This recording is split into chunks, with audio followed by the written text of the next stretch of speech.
Padre Fábio, eu sinto um vazio muito grande dentro de mim e nem sei porquê. O que fazer nessa hora?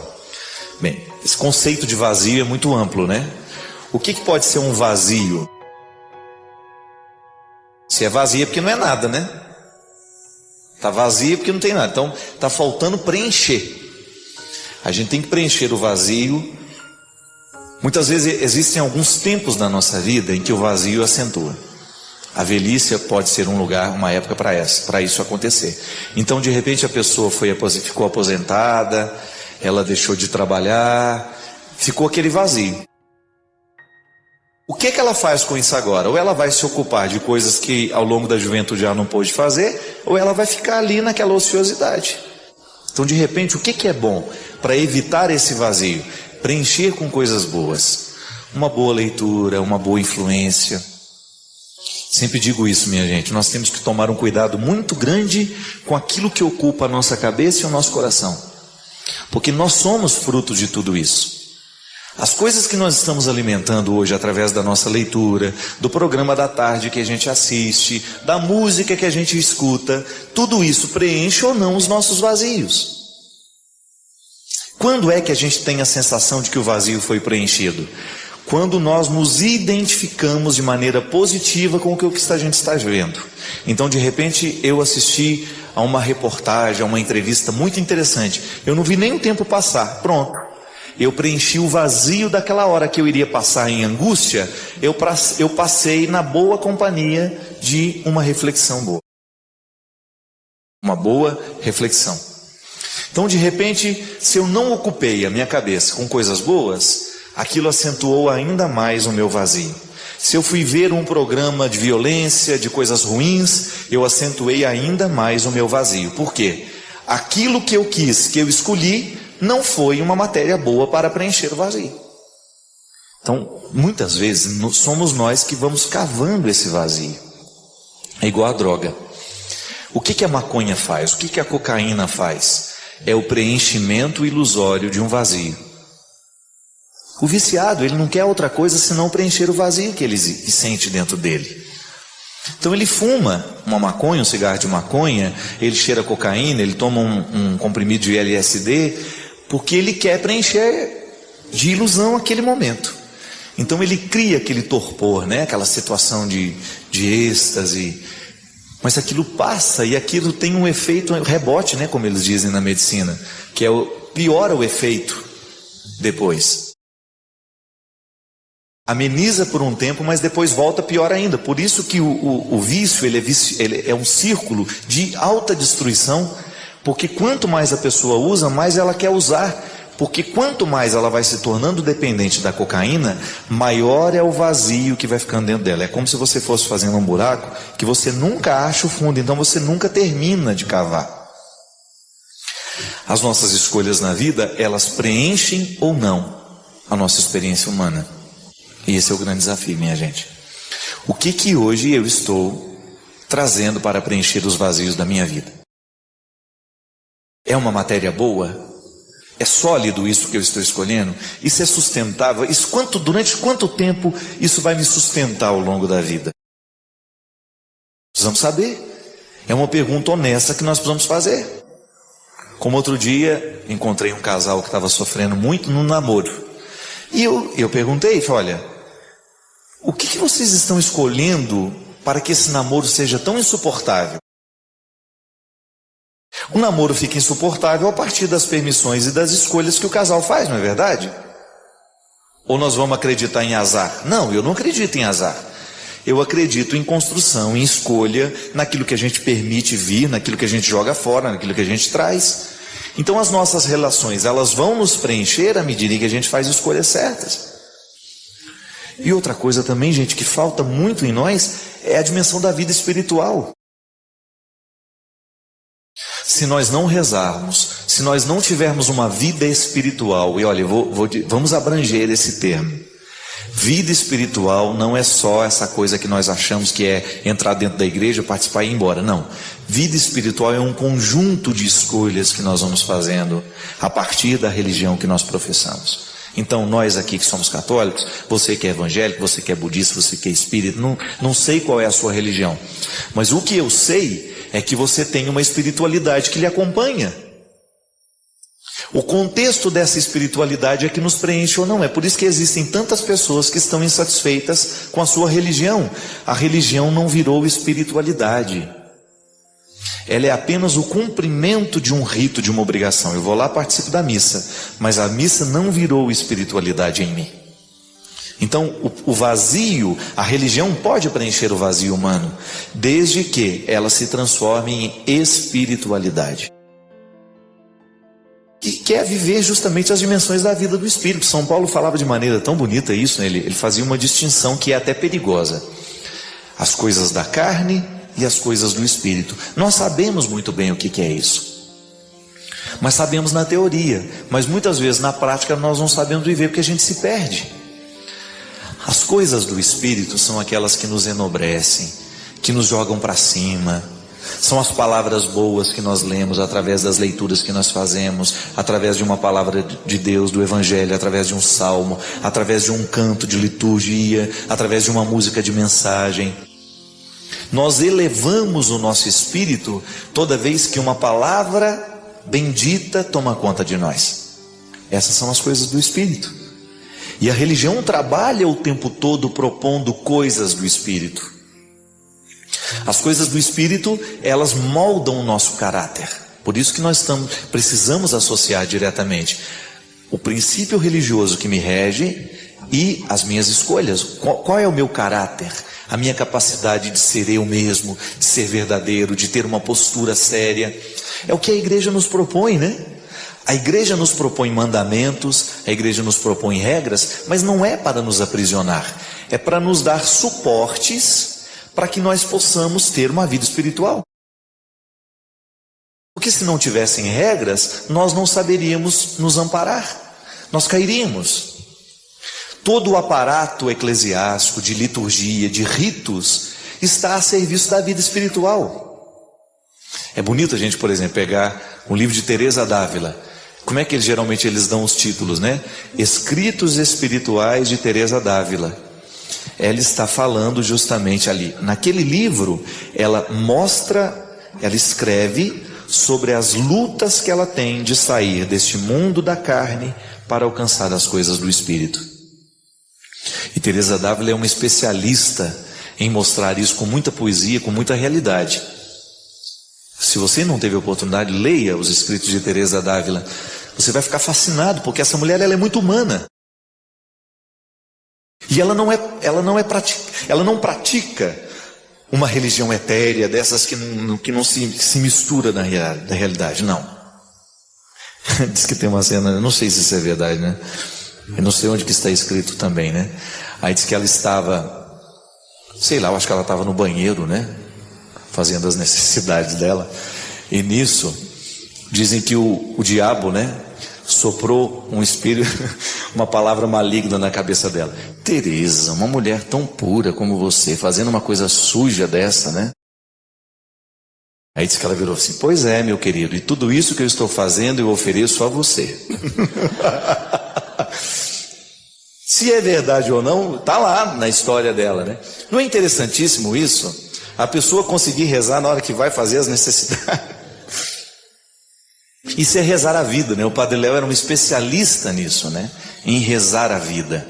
E o Léo falava muito dessa religião que preenche o vazio do coração. Preencher o vazio do coração através de uma religião tem que ser uma religião como essa, de Teresa d'Ávila, de Padre Léo, de Monsenhor Jonas Abib, que faz da realidade concreta o lugar da oração. É igual aquela mulher que chega, né? Antes de sair de casa, ela bate no marido, no papagaio, nos meninos, no balaio de manga e fala: eu preciso ir para a missa, e bate em todo mundo. Pelo amor de Deus, a missa tem que começar antes, né? É não bater em ninguém para ir. Que às vezes a pessoa, para ela ter uma prática religiosa, ela fica agressiva. Ou quando ela volta da missa, ela volta batendo em todo mundo porque ninguém foi na missa com ela. Bando de safados, vocês estão todos no inferno. Aí a missa não virou espiritualidade, né? Ela tem que chegar feliz. Não, gente, a missa foi tão boa, eu estou tão em paz, né? Agora já volta com aquela cara brava para a gente perceber que ela não gostou da gente não ter ido. Não virou espiritualidade, não preencheu o vazio. Quando nós fazemos dessa nossa experiência, é uma experiência saudável de religião, é isso, né?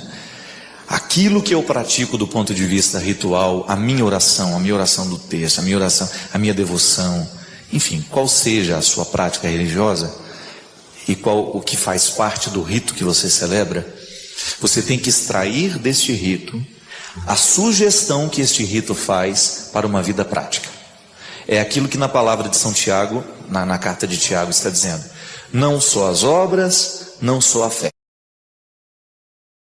É a reconciliação desses dois aspectos. O que eu acredito me leva a agir. O contexto da minha religião me leva a ter um comportamento. Sou solidário, de repente, ser simpático com as pessoas que a gente encontra, ser amável com quem a gente encontra, né? Ser acessível ao outro. Isso é tão bonito, né? Quando você tem a oportunidade de estabelecer vínculos e que a pessoa, é aquilo que a gente falava no primeiro bloco, a pessoa não tem receio de chegar perto porque ela sabe que você é uma pessoa religiosa. A sua religião quebra o muro da cidade.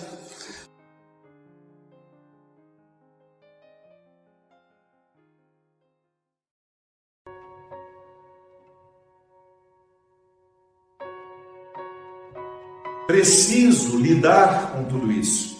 Preciso acordar tudo isso. Então a qualidade da vida, quando eu digo que eu amo Deus acima de todas as coisas, eu estou reconhecendo isso. Há em mim uma inteligência, o meu corpo tem uma inteligência. A minha mente tem uma forma de comando que eu preciso aprender. Eu não posso ser refém da minha mente. Eu não posso ser refém do meu corpo. Essa parte de mim que está falando aqui, inclusive agora, com essa consciência de que eu sou corpo e mente, é essa parte aqui que tem esse comando, inclusive com uma capacidade de refletir sobre tudo isso, é que deve estar no comando. Mas eu tenho consciência de que não sou eu que me dei tudo isso, eu recebi de Deus.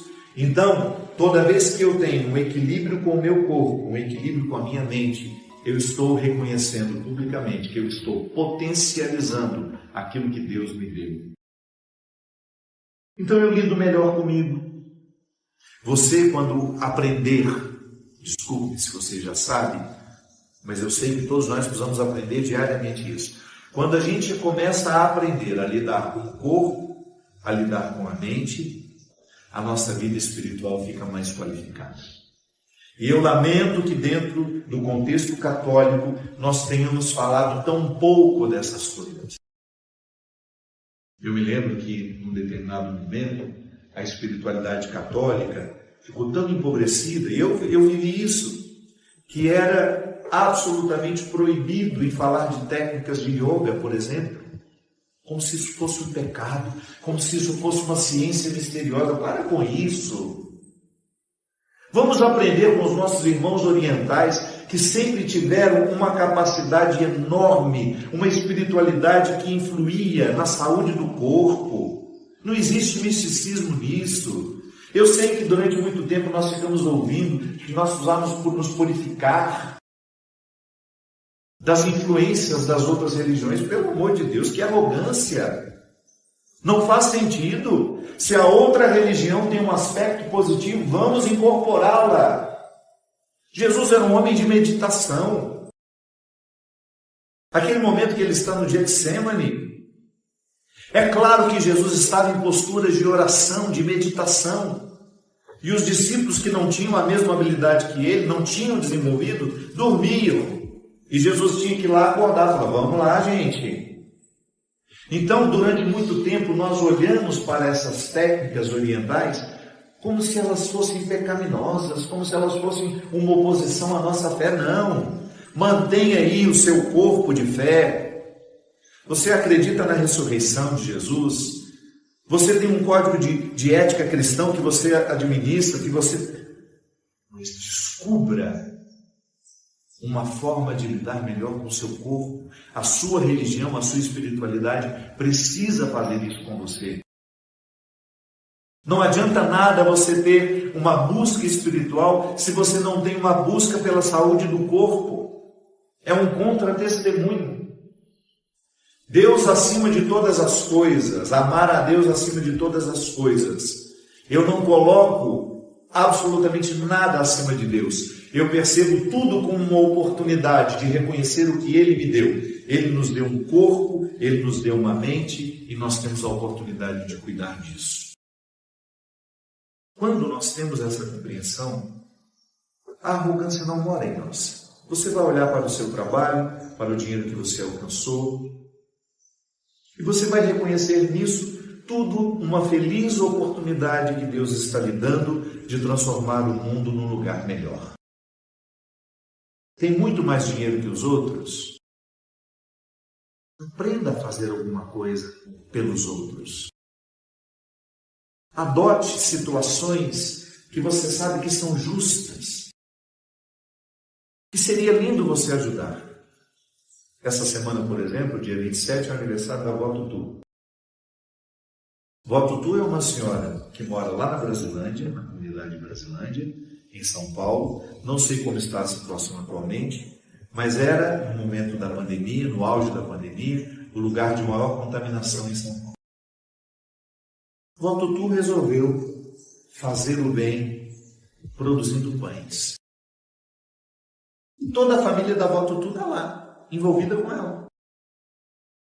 Vó Tutu essa semana faz aniversário, dia 27. E qual é o presente que ela quer de nós? R$1 de cada um. Olha só, a simplicidade dela. Ela estipulou isso antes. R$1. Claro que se você puder dar 10, se você puder dar 100, se você puder dar 1.000, dê. Eu só estou dando um exemplo. Um lugar em que você pode fazer o seu dinheiro, o fruto do seu trabalho, que às vezes lhe sobra.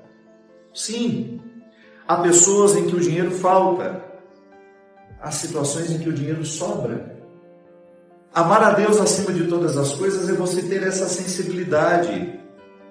O dinheiro que sobra eu quero ajudar situações em que eu acredito que o dinheiro não será desviado, em que ali existe uma reta intenção. Aí nós descobrimos que, porque amo a Deus acima de todas as coisas, o meu dinheiro não me tem. O meu dinheiro não é meu proprietário. Eu tenho dinheiro, mas não é o dinheiro que me tem. Quando é o dinheiro que me tem, eu já esqueci esse amor a Deus acima de todas as coisas. Eu estou amando o dinheiro acima de todas as coisas. Mas quando eu reconheço que ele é um fruto do trabalho que eu realizo, fruto da saúde que Deus me deu, da vida que eu estou buscando com Deus, eu vou lá e dou a minha parte. Inclusive, eu estou convidando você. Procure aqui no Instagram, eu sigo, Vó Tutu, só procurar assim no Instagram, você vai encontrar. Se o seu dinheiro sobra e você quiser ajudar a Vó Tutu, você está fazendo um gesto muito concreto nos dias de hoje, ajudando uma situação que de fato precisa. Você está amando a Deus acima de todas as coisas. Você está dando um direcionamento ao seu dinheiro. Você está buscando uma perspectiva solidária para o seu trabalho. Isso é tão lindo, minha gente. É muito triste quando nós encontramos pessoas que são reféns do dinheiro. Não conseguem enxergar mais nada na vida, só dinheiro, só dinheiro. E às vezes passam uma vida inteira trabalhando só para ter o prazer de ver alcançar números maiores. Nem tem satisfação com aquele dinheiro. A satisfação não é para fazer uma viagem, não é para fazer uma festa, não é para receber bem os amigos, não. A satisfação é para ver o número crescer. E vive como um pobre. Eu conheço muita gente. Nos nossos interiores, então, é muito comum isso. Aquela família que vive assim, com uma certa simplicidade, que é praticamente dona da cidade, de todos os imóveis, nunca fizeram uma viagem e sempre tiveram vontade. Porque gostam de guardar. Tem gente que gosta de guardar dinheiro. Tem gente que tem fetiche. Se pudesse, nem deixaria no banco. Gostaria de lustrar as notinhas todos os dias. Tem uns que guardam na cueca. Gostam de ver o dinheiro, gostam de ter uma relação com o dinheiro assim. Outros não. A gente trabalha e o dinheiro que chega a gente vai gastando. A gente vai vivendo. Para isso que ele serve. Para poder provocar alegrias. Para poder fazer a vida ser mais qualificada. Para a gente poder amar concretamente as pessoas. Sim, é lindo quando você pode amar concretamente uma pessoa. Quando você generosamente escolhe, eu vou dar uma casa para você. Eu vou lhe tirar do aluguel, meu filho. Você como pai sabe disso. Ou quando você pode materialmente presentear o outro com aquilo que você sabe que ele está precisando. Isso é amar a Deus acima de todas as coisas. Não é o dinheiro que manda em mim, sou eu que mando em mim. Amar a Deus acima de todas as coisas é a primeira regra, mas depois vem uma outra. Com o mesmo nível de importância, porque eu costumo pensar essas duas premissas num modelo circular. Amo Deus acima de todas as coisas e ao próximo como a mim mesmo. E assim. Quando Jesus fala que nós devemos amar os próximos, primeiramente não significa próximo aquele que está geograficamente próximo a mim, não. Próximo é todo aquele que tem a proximidade da condição. Todo aquele que sofre como eu sofro, que se alegra como eu me alegro, e que às vezes tem uma história muito diferente da minha, que fez com que ele ficasse muito melhor que eu, ou fez com que ele ficasse muito pior do ponto de vista emocional, dos traumas. Sim, tem gente que está, do ponto de vista emocional, num caos. Foi muito maltratado pela vida, foi muito mal amado, então se desenvolveu de maneira muito desastrosa. E às vezes comete mais crimes do que nós. Erra muito mais do que nós. Mas é próximo. Desperta para você ver o que você tem de pior para ver, o monstro que você se transforma. Dê vazão às suas misérias para você ver onde você vai parar. Debaixo dessa pele que nos veste, todos nós somos um pouco monstros. Capazes de atrocidades, capazes de crueldades. Basta que a gente estimule. Então não tem que ter essa história, eu sou melhor que você. Não, você pode estar numa condição mais favorável, mas lhe coloque numa situação desfavorável para você ver. Você se transformar. Põe a gente dentro de um galpão e deixa a gente com fome e jogue o primeiro alimento lá dentro para ver como nós vamos nos comportar. Tudo depende de como somos estimulados. Então, quando Jesus fala amar a Deus acima de todas as coisas, já fiz a reflexão, e ao próximo como a ti mesmo, Ele está nos convidando a amar a todos.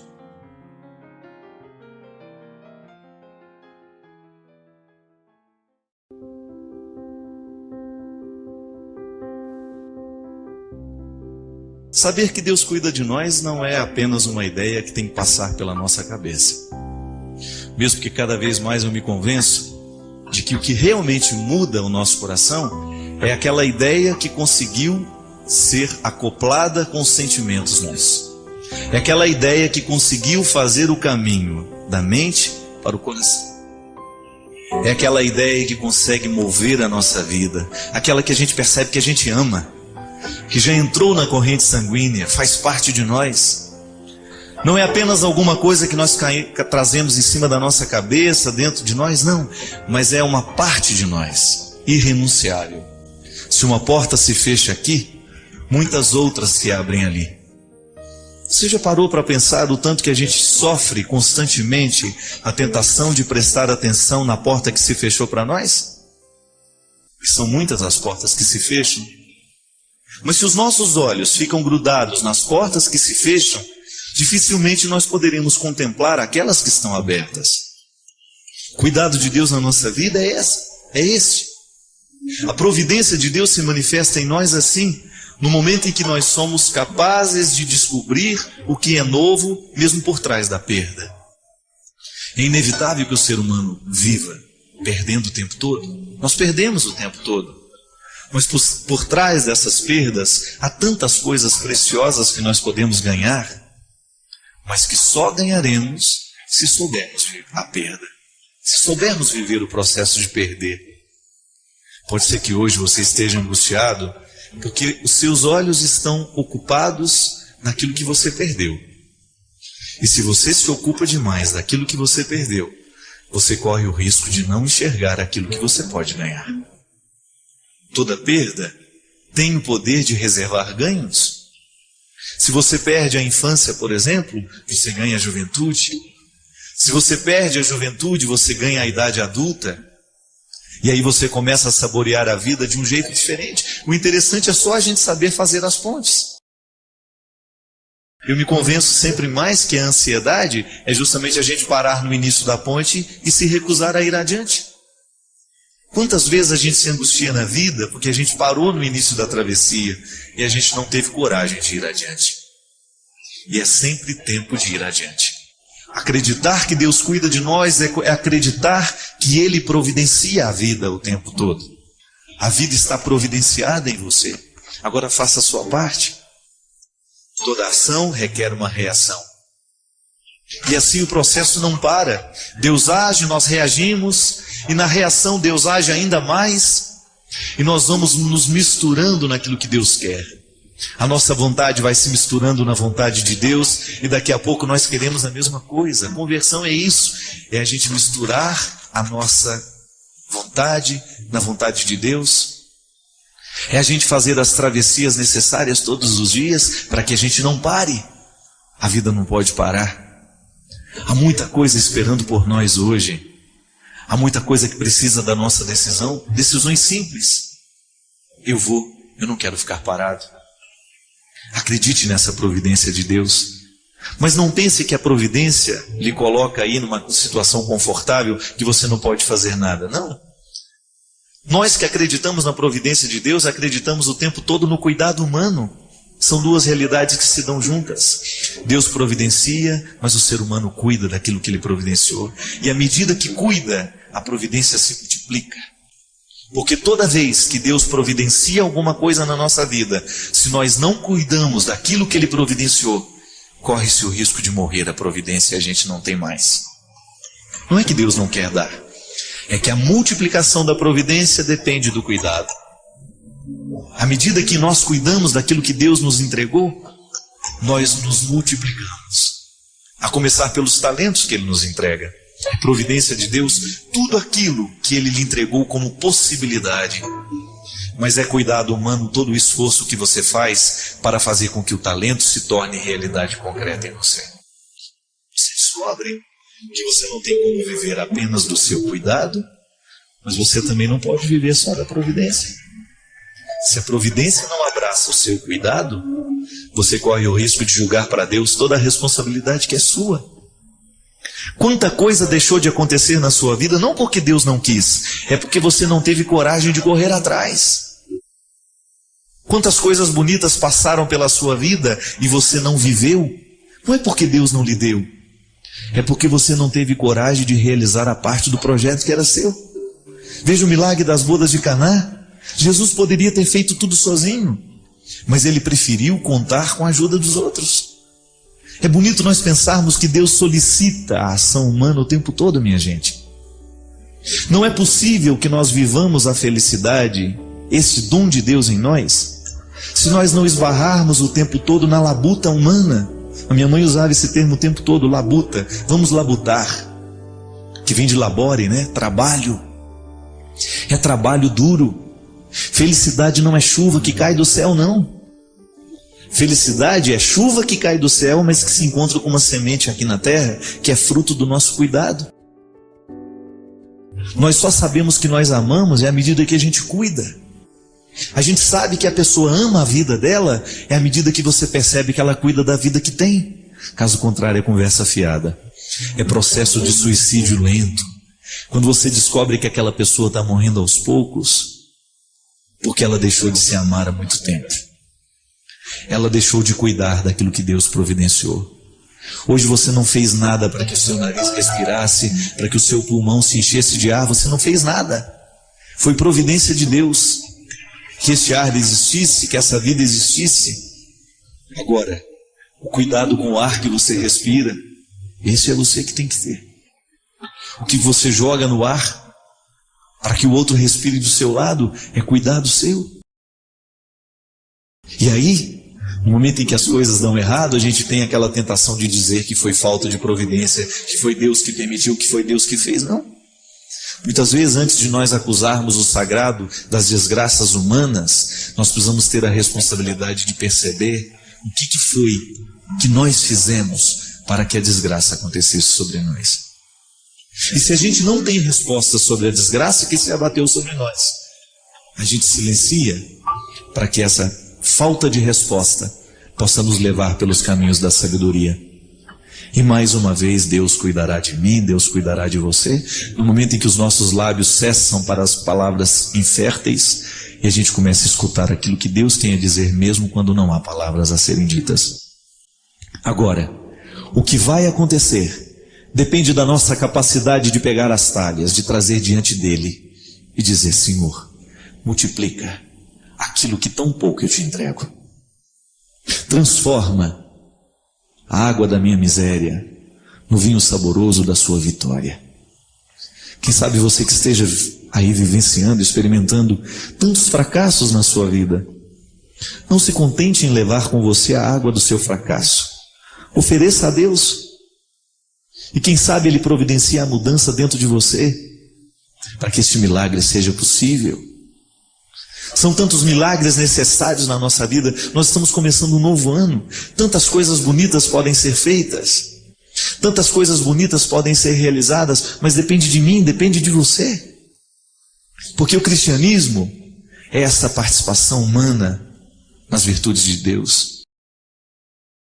Queria aproveitar, outro dia eu recebi um e-mail, não tenho ele aqui em mãos, mas eu me recordo que a pessoa estava questionando um trecho da minha pregação lá em Belo Horizonte.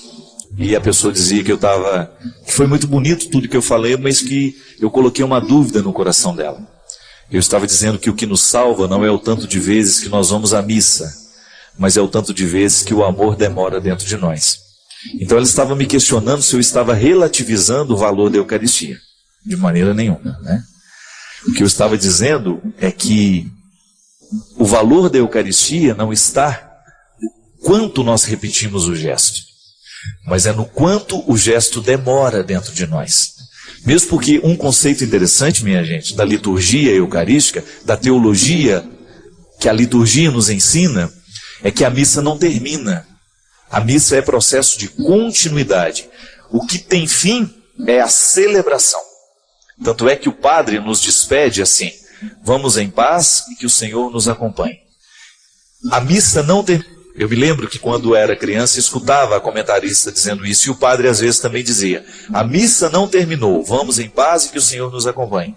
Um jeito de nos ensinar que o momento celebrativo ele é apenas um início daquilo que se estende na vida. Tanto é que é cíclico. O ofertório é o momento em que a gente mais entende o processo cíclico da celebração, porque ele é o momento em que nós trazemos as oferendas, isto é, aquilo que é a matéria-prima da vida a ser celebrada. No pão e no vinho estão todas as nossas atitudes que nós queremos que sejam transformadas, todos os nossos ódios, todos os nossos rancores, que nós queremos, junto com o pão e o vinho, sejam transformados no corpo e o sangue de Cristo. É o que o filósofo chamava, tem lá de Chardin, chamava isso de cristificação do universo. Era bonito que ele compreende todas as realidades, da mais simples à mais complexa, como um processo semelhante. Toda essa realidade está em processo de evolução. E ele faz a reflexão cristã, né? Ele foi até muito combatido durante muito tempo, mas depois reconhecido como uma reflexão válida, que tudo aquilo que é evolução é cristificação, é processo de aperfeiçoamento. Então a matéria-prima que está sobre o altar é a cristificação.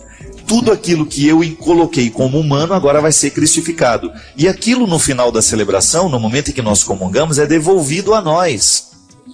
Aí a expressão bonita de Santo Agostinho: cristão, torna-te o que és, recebe aquele que tu és, o Cristo. Então veja bem, o canto de entrada, a celebração, a apresentação das oferendas, o verdadeiro ofertório, depois a comunhão e a continuidade. Veja que é cíclico, a missa não termina. Aí a gente vai vivendo e à medida que a gente vai perdendo o significado do que é Cristo, a gente volta para celebrar de novo. A gente volta para nos recordar. O que acontece no momento celebrativo não é nada mais, nada menos que fazer memória, é recordar o compromisso que dali nasce. Então, minha filha, eu não estou em nenhum momento banalizando, pelo amor de Deus, eu nem posso fazer isso porque esse é o centro da minha vida, a Eucaristia é o centro da minha vida. O que eu digo é que não basta a gente estar todos os dias se a gente não continua essa missa na nossa vida. O que vai verdadeiramente nos salvar é isso, é o quanto que a missa demorou dentro de nós, isso é, o quanto que o meu coração aceitou o processo da cristificação e o quanto essa missa teve efeito na minha vida, no meu coração. Olha, eu não tenho vergonha de assumir isso. Eu acredito que na minha vida, 70% das missas que eu participei, eu não participei com esse sentido. Ela terminou e terminou mesmo dentro de mim. O rito terminava e terminava mesmo dentro de mim. Não havia repercussão na minha vida. Mas quanto mais cresce a nossa consciência de que a missa é um acontecimento que não termina, maior será a qualidade da nossa vida cristã. E mesmo porque, já falei disso aqui também, nós não celebramos outra missa, não. Houve uma única que aconteceu na história. A única missa celebrada no tempo foi a que Jesus celebrou, a última ceia. Tudo mais é continuidade da única missa celebrada pelo Cristo. Eu, como padre, eu legitimo a presença do Cristo no momento da celebração, mas eu não estou fazendo outra missa, não. Eu estou apenas estendendo o braço em direção daquela única que aconteceu. Nós precisamos de muita poesia para entender Jesus, viu? Isso é poética, isso é arte de poesia. Entender que uma coisa, que um acontecimento não cabe no tempo, ele se estende de tão grande que ele é. Então, assim como eu estendo os braços em direção a um fato que me tocou profundamente e eu consigo senti-lo de novo na minha vida, isso é fazer memória, isso é você recordar atualizando na sua vida. Então aquela única missa celebrada pelo Cristo com seus discípulos continua acontecendo na história cada vez que nós nos reunimos para recordar o que foi. E aí então eu tomo posse de tudo aquilo que é a continuidade de Deus na minha vida. E esse é o significado da celebração eucarística que nós celebramos. É nos potencializar, é colocar dentro de nós a dinâmica do Cristo no tempo e na história. Cada missa participada tem que ser um motivo a mais para o Cristo continuar vivo na história através de mim, através de você. Caso contrário, é rito morto, que não modifica absolutamente nada. Se você não permitir que a missa lhe coloque na circularidade dessa celebração, ela não acontece dentro de você. Você apenas cumpriu um preceito. E cumprir preceito foi justamente o que Jesus condenou no seu tempo. Jesus condenou com radicalidade toda e qualquer forma de religião que estivesse presa no rito. Ritos não salvam ninguém. O que salva realmente é aquilo que o rito desperta. Se não despertou, se você não se envolveu com o que você celebrou, Deus não teve chance naquele momento.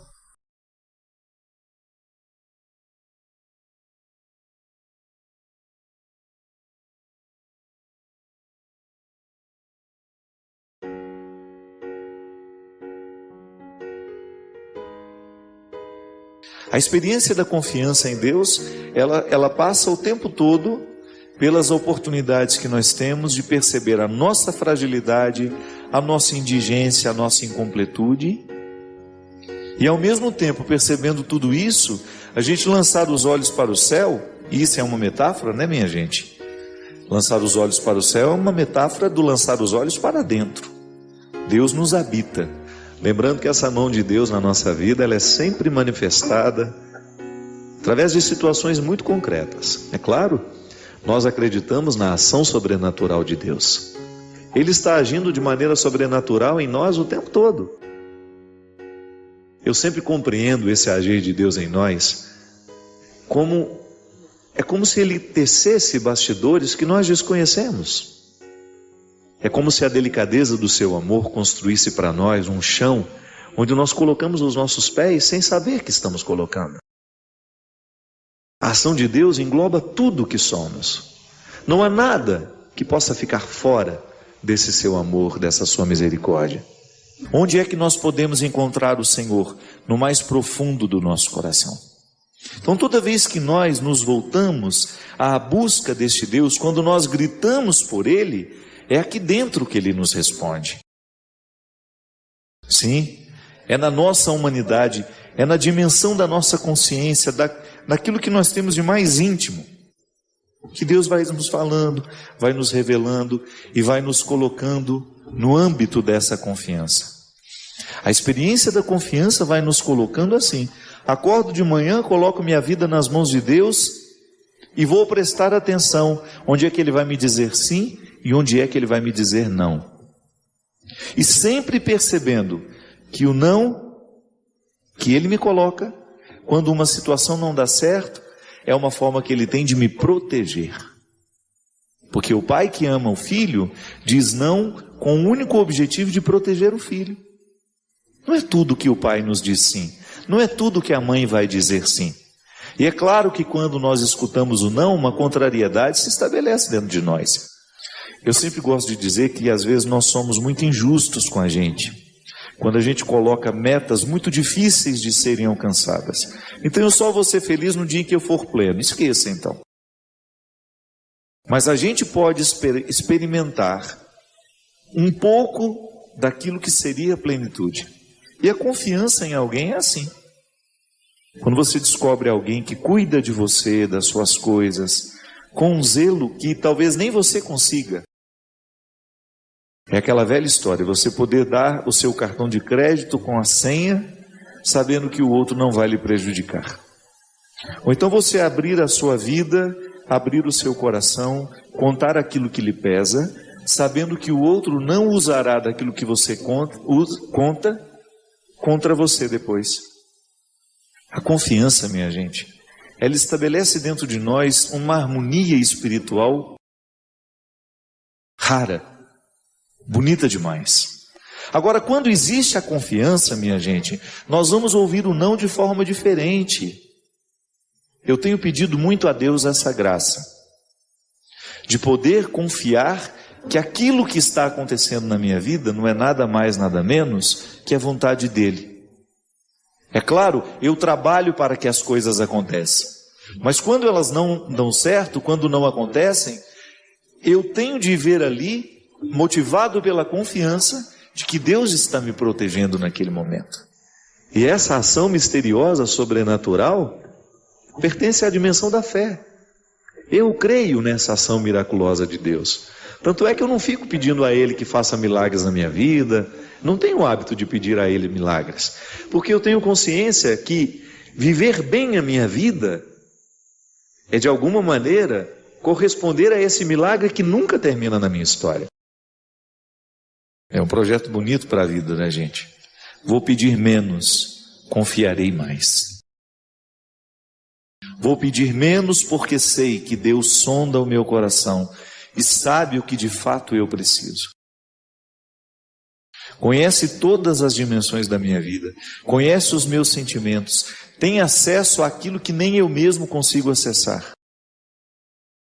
Nós amadurecemos demais quando a gente começa a caminhar numa fé que pede menos e oferece mais. Numa fé que pede menos e confia mais.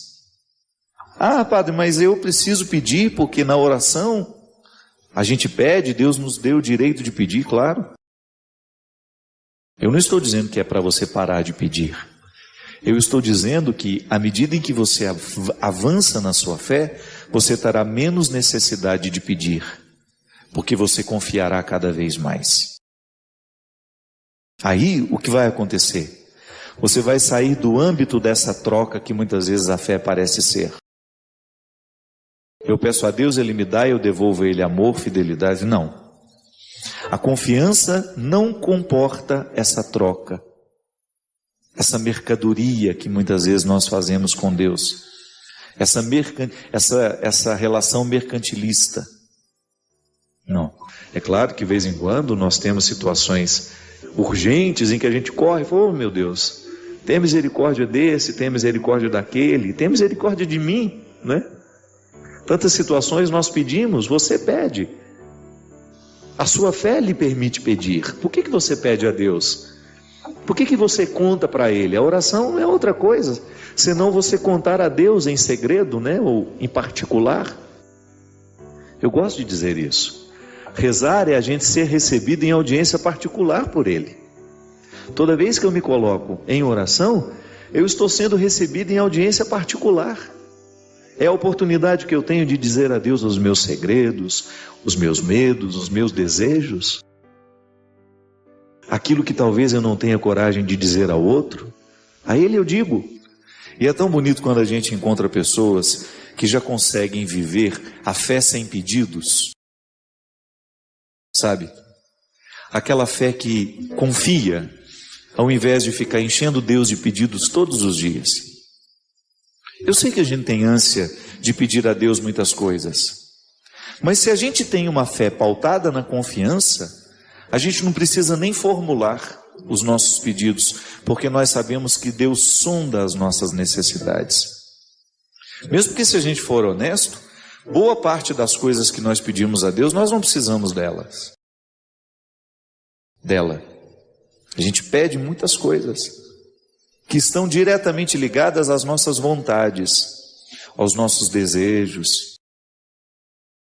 Seria muito mais interessante se a nossa oração fosse de confiança, dando a Deus o direito de fazer em nós aquilo que Ele sabe que nós precisamos. E por isso que eu sempre digo que a gente tem que sensibilizar a nossa alma, sabe? Como se você espetasse uma agulhinha para poder sentir a dor, né?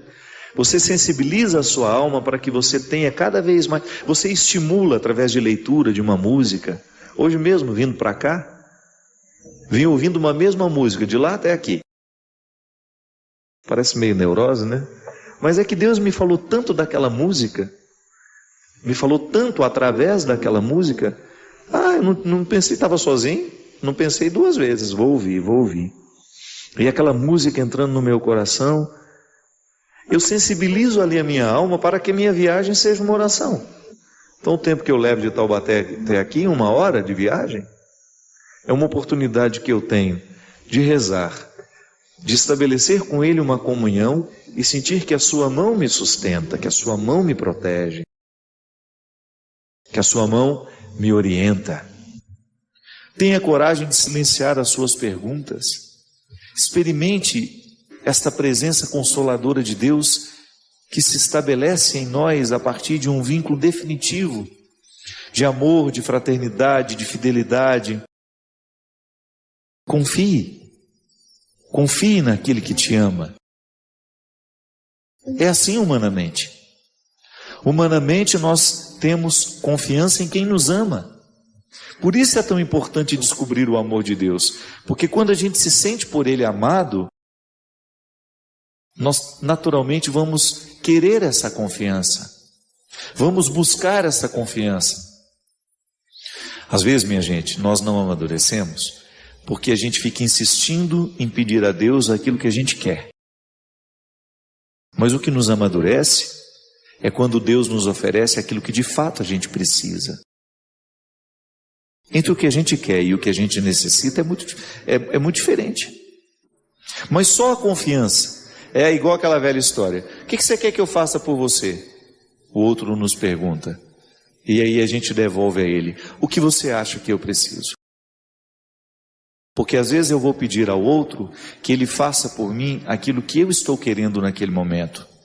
Mas ele, porque já me conhece um pouco mais, porque já está percebendo a ambiência da minha vida com um pouco mais de profundidade, é capaz de oferecer aquilo que eu de fato preciso. Aí ele vai até me contrariar um pouco. Então tá bom, eu não vou fazer aquilo que eu sei que você quer, mas eu vou fazer aquilo que eu sei que você precisa.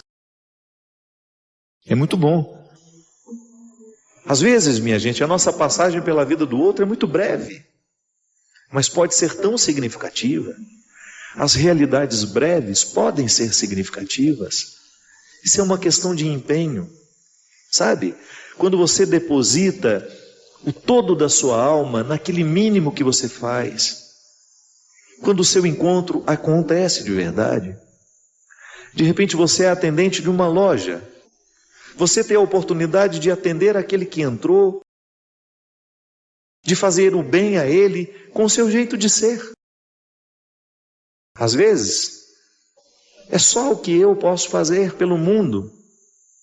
É tratando bem os que se aproximam de mim. É oferecendo, o tudo que sou, naquele mínimo que me é pedido.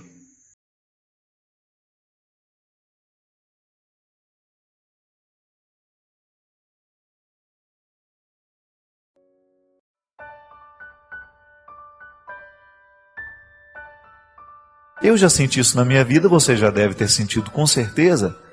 Aqueles momentos em que você tem a sensação de que você não consegue viver sozinho. A carga sobre os ombros é muito pesada.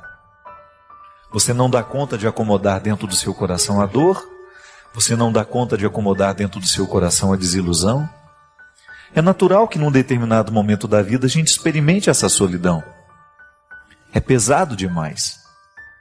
Mas também a gente sabe que, graças a Deus, nós, em algum momento da vida, também descobrimos que, por mais que a gente se sinta só, a gente não está. Porque é naquele momento em que a gente vai se recordar das pessoas que fazem parte de nós, daquelas pessoas que verdadeiramente participam da nossa vida, dos amigos mais próximos, dos familiares com quem nós temos vínculos. Não basta ser parente, a gente já falou isso aqui, né? Tem que ter vínculo. Aquela pessoa que no momento da sua dor, ela lhe vem no coração. Você sabe que você pode contar com ela. Isso é ação histórica de Deus, minha gente. Quando pela força de um coração que sabe nos ouvir, quando pela força de uma pessoa que sabe estar do nosso lado no momento da nossa fraqueza, a gente se sente um pouquinho mais encorajado para viver o momento da dificuldade. E é nesta hora que vai valer o vínculo que a gente cultivou.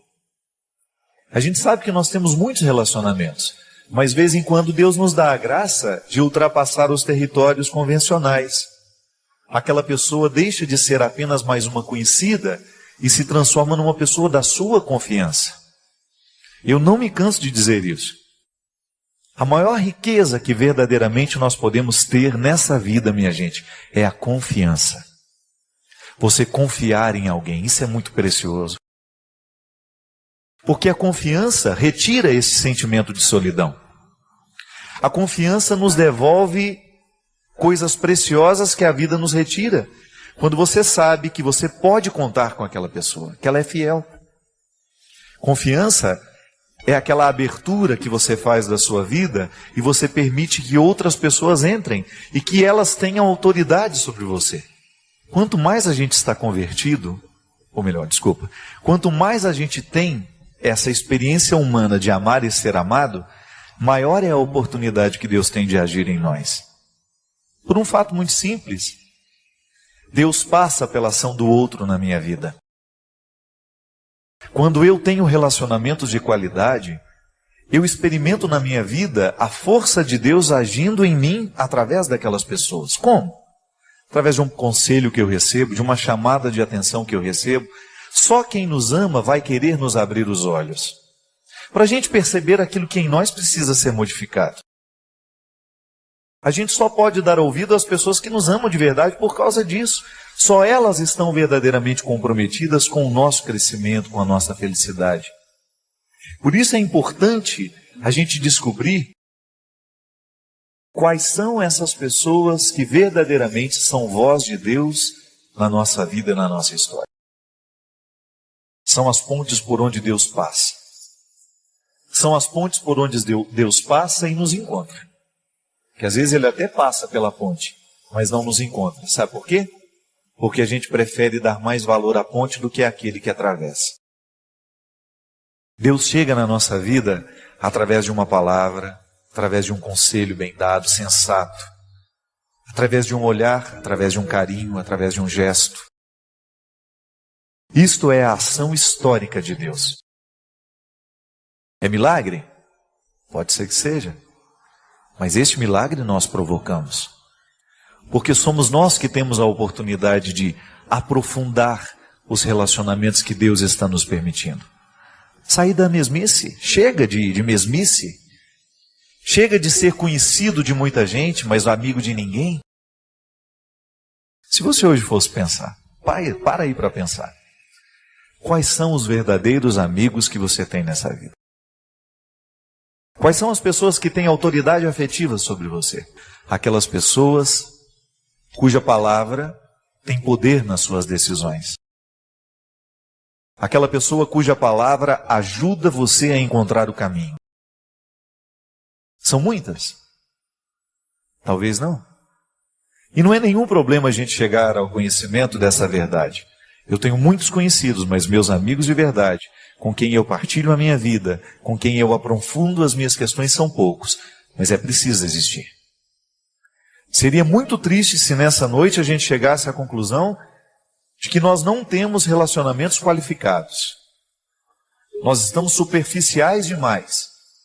Nós estamos tendo muitos conhecidos, mas não estamos tendo amigos de verdade. E aí é o momento de virar. Esse jogo precisa mudar. Ninguém pode ser feliz se não tem bons vínculos nessa vida. E aí volta a dizer, Deus perde a oportunidade de passar pela nossa vida, por quê? Porque faltam pessoas em que a gente confie. Se a gente não tem pessoas em que a gente confie na palavra, como é que Deus vai falar comigo? Como é que eu vou poder ter a oportunidade de transformar a minha personalidade, o meu jeito de ser, se eu não dou atenção à palavra de alguém? Se ninguém tem poder de falar comigo, se a palavra daquelas pessoas não tem autoridade sobre mim, como é que Deus vai passar por essas pessoas? Muita gente, mesmo sem nunca ter se encontrado comigo, me considera um amigo. E eu fico feliz por isso. Fico feliz porque, na verdade, o nosso vínculo já nasce a partir de um elemento muito fundamental na amizade, que é confiar na palavra que o outro está me dizendo. De alguma maneira você começou a prestar atenção naquilo que eu dizia, começou a colocar crédito nisso, não é? Dar a oportunidade, me deu uma oportunidade de ter alguma autoridade na sua vida. Eu sou padre, sou portador da palavra de Jesus, e você coloca algum crédito naquilo que eu falo. É responsabilidade minha, porque Deus nos coloca nestes caminhos para que a gente possa ajudar a vida uns dos outros. Agora eu também tenho que ter as pessoas que passam pela minha vida e fazem por mim aquilo que eu tenho a oportunidade de repente fazer por você. Elas chegam de todos os lados, minha gente. Deus passa pelos caminhos humanos. Deus age através de caminhos humanos. Vozes humanas são capazes de serem a voz de Deus. Amores humanos são capazes de serem o amor de Deus na nossa vida. Porque Deus precisa da história para agir. É lindo acreditar nisso. Que a reencarnação de Jesus continua acontecendo entre nós no momento em que nós nos dispomos a ser para o outro um caminho de salvação. Na correria que eu tenho, se eu não tenho os meus momentos, nessa vida corrida que eu levo, se eu não tenho o meu momento de alegria com os meus amigos, eu não dou conta de viver tudo o que eu preciso viver. Por quê? A alegria nos fortalece, minha gente. É por isso que a felicidade, a alegria, a satisfação é um combustível muito eficaz para que a gente possa ser um ser humano inteiro. Essa oportunidade pequena, miúda, que às vezes você tem de comer um sanduíche com uma pessoa que você ama, um amigo que você precisa ouvi-lo de vez em quando. O sanduíche é só uma desculpa. Ou sair para comer alguma coisa, não precisa ser nada sofisticado, não. O que precisa ser sofisticado é o sentimento. Como é que foi conviver com a depressão? E qual seria a maior dor dela? Primeiramente, eu precisei aprender a conviver com a melancolia. São processos muito parecidos, né? Mas melancolia não é patológica, não é um processo que precisa ser cuidado. Ele precisa ser assimilado, interpretado, faz parte da minha idiosincrasia ser melancólico. Só que eu tive fases suicidas, e muitas. A melancolia, em alguns momentos, ela foi extremamente penosa para mim, porque eu não sabia interpretar aquilo.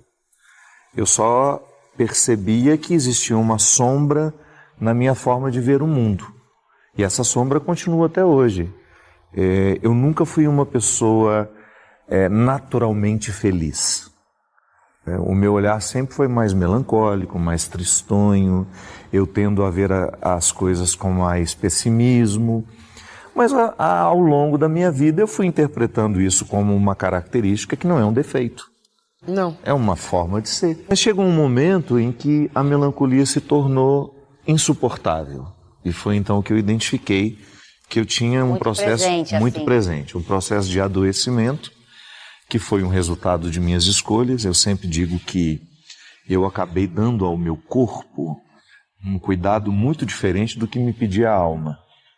Eu tinha uma rotina extremamente difícil.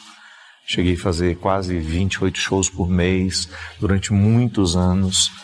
E foi uma exposição muito maior do que eu dava conta de suportar. Na verdade, eu acredito que a depressão e também a síndrome do pânico, depois tudo junto, foi uma construção que eu não fui percebendo que estava acontecendo. Eu tive uma irmã que teve uma morte muito dolorosa, uma situação extremamente difícil em setembro. E em julho daquele outro ano, eu cheguei em Fortaleza para um show, um evento grande que a gente tem lá, um Aleluia. Fiz o show, depois fiz uma sequência de 4 shows, e todos eles com muito medo de tudo, e sentindo que alguma coisa estava muito desorganizada. E quando eu entrei em casa, quando o carro que me levou em casa me deixou, que eu desci, que eu comecei a subir as escadas da minha casa, eu comecei a chorar. Fui chorando, e aquilo foi evoluindo, e aquela semana foi a pior semana da minha vida, porque eu não sabia identificar o que estava acontecendo. Eu tinha medo de tudo, e uma tristeza que não tinha como ser acomodado dentro de mim. Foi então que eu identifiquei que existia algo muito sério acontecendo, procurei ajuda médica e fui diagnosticado com síndrome do pânico e depressão. Compreendi que da mesma forma como eu preciso tomar um remédio para o coração, para a pressão alta, o cérebro também precisa ser medicado, né? A gente tem muito preconceito com remédio psiquiátrico, então a gente não pode achar que ele é um remédio de louco, não. A depressão é um processo químico que pode ser muitas vezes despertado por um estilo de vida, ou por uma perda não elaborada, por um luto que não foi vivido. E eu tinha tudo isso. Eu tinha estilo de vida, né? E tinha perdas extremamente dolorosas que não foram devidamente elaboradas, porque eu não tive tempo. Sim. Você não tinha tempo de... Não tinha tempo de viver o luto. De viver o luto. Eu sepultei a minha irmã, e aí veio 2 dias depois... junto com a depressão... Estava no palco cantando. 2 dias depois eu estava no palco cantando. E eu imagino que você deva ter uma dor maior do peso do preconceito dos outros. Mas como assim um padre com depressão? Que desde o momento que eu fiquei público, que as pessoas começaram a me conhecer, eu não vesti um personagem. Eu sempre fui muito espontâneo, né? Fui muito verdadeiro, transparente. As pessoas diziam, eu era vaidoso, sou vaidoso. Gosto de tomar banho, gosto de passar perfume, corto cabelo. Se isso é vaidade, eu sou, então. E quando eu apareci, eu fui muito interrogado acerca de uma série de coisas que a própria construção do padre na sociedade gerou aquelas perguntas para mim. Eu era um resultado daquilo que, de alguma forma, a gente, culturalmente, ao longo dos séculos, a gente foi colocando a figura do padre como uma pessoa muito sisuda, muito pronta, que vai ao velório para dar uma palavra de consolo. Eu nunca nem dei conta disso. Às vezes eu ia a um velório e eu chorava mais que os familiares. Então eu nunca tive muito essa coisa de ser pronto. E nunca fiz questão de me mostrar pronto para nada. Sou um homem miserável, que erro o tempo todo e às vezes erro de forma muito cruel, faço o oposto do que eu gostaria de fazer, caio nas ciladas do meu temperamento, sou vítima do meu temperamento, sou vítima da minha falta de inteligência, da minha falta de lucidez. Então, estava tudo certo. No momento que eu precisei dizer, gente, não quero viver, Eu me lembro que eu fui ao bispo, eu sou muito impetuoso, né? E a primeira coisa que eu quis foi me livrar de todas as minhas responsabilidades como padre. E o Dom Wilson me recebeu, eu chorei muito na frente dele, eu falei, eu não quero mais continuar, eu não tenho condições de continuar, eu quero morrer, eu não quero viver, então eu quero que o senhor me dispense hoje. E ele foi muito sábio, ele falou assim, você tem todo o direito de querer desistir, de sentir tudo que você está sentindo, mas dê um tempo para que essa resposta seja mais consciente. E ele tem razão, né? Eu acho que nos extremos da alegria ou da tristeza, a gente não deveria tomar nenhuma decisão importante. Eu vi uma frase no filme do Coringa uma vez que eu achei bem me marcou muito, né? Que ele falava, as pessoas, a pior parte de ter uma doença mental é que as pessoas esperam que você haja como se você não tivesse. E isso é muito sofrido, né? Muito dolorido. E você falou sobre tristeza e depressão. Eu vi uma coisa migrando, assim, né? Porque a tristeza, existe um motivo para você estar triste, né? Você sabe por que você está triste. Então, você entende, você sofre por aquilo e vai sempre ali revisitando aquele motivo. A depressão é a tristeza que se instaura, né? A tristeza que chega e fica e se aposta e começa a te impedir de fazer as coisas. Eu vi uma vez um depoimento de uma menina em depressão que ela falou, eu não tenho desejo de tirar a minha vida. Eu tenho desejo de nunca ter existido. E isso foi muito profundo para mim. No livro do Desassossego, do Fernando Pessoa, ele fala também, se o coração pudesse pensar, ele pararia. Então... Mas, Larissa, isso que você está dizendo é muito confuso na cabeça das pessoas. Sim. Às vezes a gente quer medicar a tristeza, mas não sabe medicar a depressão. Sim. Tristeza não tem que ser medicada. Isso. Tristeza faz parte da vida. É processo inerente da condição humana. Eu me entristeço, todo dia não, mas de vez em quando eu me entristeço. E eu não preciso tomar um remédio para isso. Exato. Mas quando você percebe que a tristeza, ela se estende, ela não passa, ela já virou quase que uma rotina para você, então está na hora de pedir ajuda. Este aspecto que você salienta é um impeditivo para muitas pessoas reconhecerem que tem depressão. Porque é como se fosse uma coisa anulando outra.